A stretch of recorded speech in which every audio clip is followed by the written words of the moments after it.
Sekarang kita akan belajar tentang nombor nisbah. Okey, untuk awal, nombor nisbah ni apa?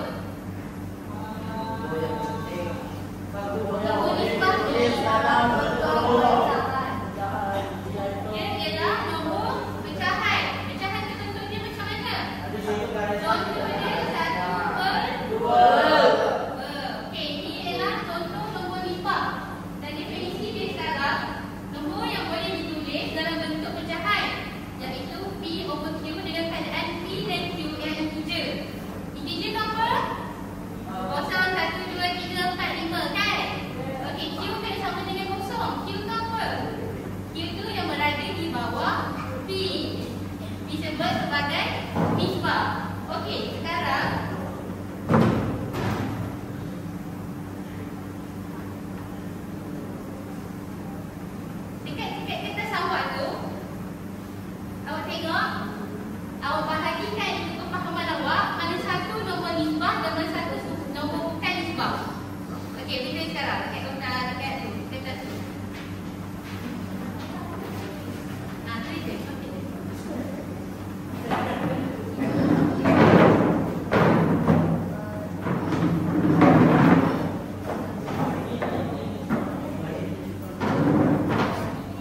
Boleh beza tak? Boleh beza tak? Okey, yang pertama dia kenapa dia bukan nisbah?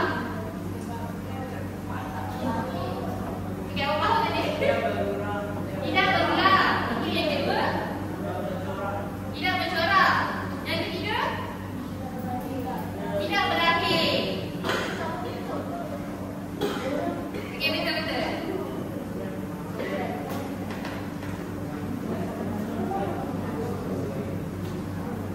Okey, kenapa awak cakap sebenarnya bertiga tu bukan nombor nisbah?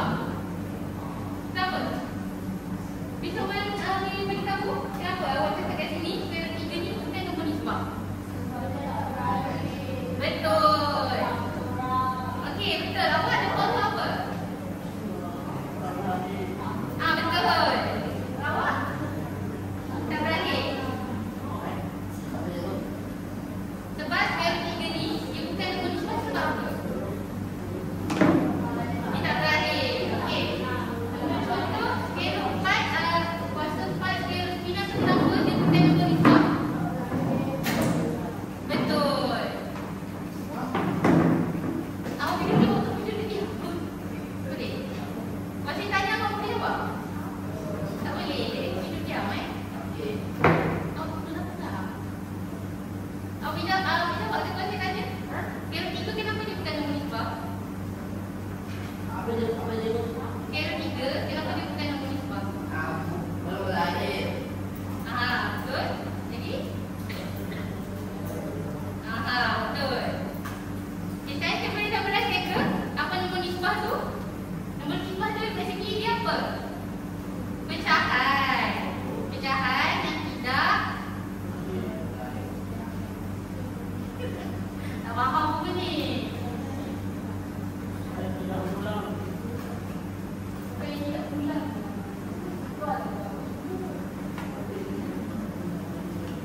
Okey, nombor nisbah ni dia ialah nombor pulang, bercorak dan dia akan berhenti. Contoh macam 1.25 kan, kita berhenti kan?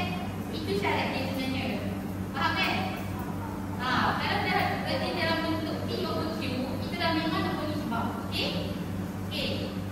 Okey, kalau saya minta seorang summarizkan nombor nisbah tu apa boleh?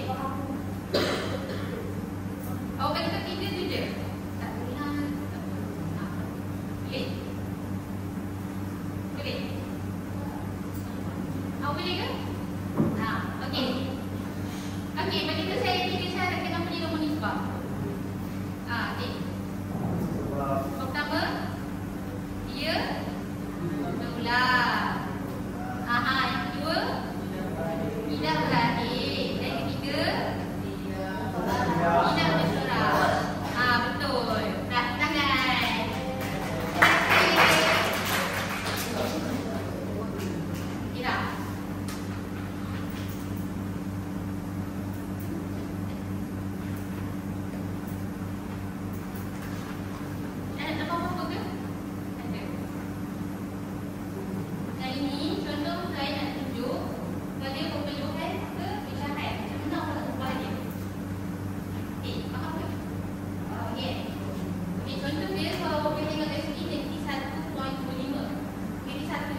3/10. Jadi 0 tambah 3/10 berapa? 3/10. Sahaja. Semua ni sebab kita dah mesti faham. Senang je. Okey? Senang je kan?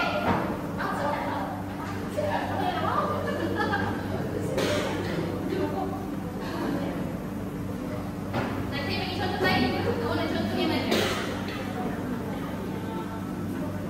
Okey, awak bagi contoh ke saya. Awak nak bagi contoh ke saya.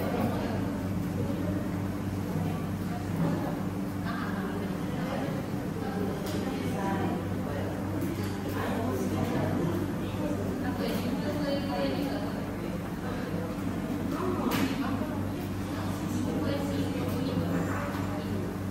Okey, kalau awak request. Okey, bagi contoh lain. Semua pandai? 5